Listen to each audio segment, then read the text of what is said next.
আল্লাহর এক বান্দা 500 বছর ইবাদত করার পরে যখন এই 500 বছর আমল নিয়ে উঠবেন, আল্লাহ তাআলা তখন জিজ্ঞাসা করবেন যে তুমি কিসের বিনিময়ে জান্নাত চাও?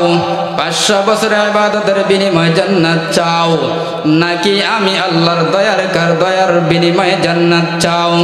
তখন বলবে আমি 500 বছর ইবাদতের বিনিময়ে জান্নাত চাই।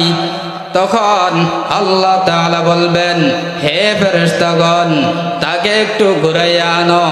যখন ঘুরে আনা হবে তখন তার পানির পিপাসা শুরু হয়ে যাবে। এবার চিৎকার করে বলবে পানি পানি পানি। যখন বলবেন তখন অপর দিক থেকে একজন ফেরেশতা তখন পানি নিয়ে আসবেন। আনার পরে বলবেন পানি পানি পানি পানি। তখন বলবে আমাকে 1 গ্লাস পানি দাও। বলবে তাহলে নেক দাও, আমল দাও। বলবে 1 গ্লাস পানির দাম কত?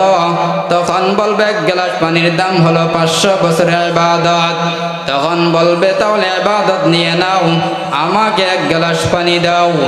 এবার পানি পান করার পরে তার পিপাসা নিবারণ হবে না। এবার 12 বলবে পানি, আরো পানি লাগবে। বলবে আমল দাও। তখন বলবে আমার কাছে আর কোনো আমল নাই। বলবে তাহলে পানিও নাই। এর বলবে আল্লাহ আমি আমলের বিনিময়ে জান্নাত পাবো না, আমি আপনার দয়ার বিনিময়ে জান্নাত চাই, আমি আপনার দয়ার বিনিময়ে জান্নাত চাই। ও যুবক মুসলমান, আল্লাহ তাআলা যদি তোমাকে কাঠগড়ায় দাঁড় করাইয়া দেয় তাহলে ওই কাঠগড়া থেকে বাঁচার কোনো উপায় নাই।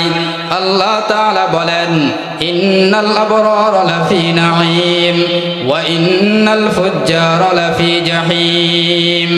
যদি নেক আমল নিয়ে আসতে পারো তোমার জন্য জান্নাত, আর যদি বদ আমল নিয়ে আসো তাহলে জাহান্নাম। এবার তুমি দুনিয়াতে তুমি নিজেকে পরিচালনার ক্ষেত্রে এবার তুমি কিভাবে চলবা? আল্লাহ তাআলা রাস্তা দুটোই দেখিয়ে দিলেন। ডান দিকে চললে নেক আমল, ভালো আমল, ভালো রাস্তা, ভালো পথ, এই পথে চললে তুমি জান্নাত পাইবা। আর বাম দিকের রাস্তাটা হলো গুনাহের রাস্তা।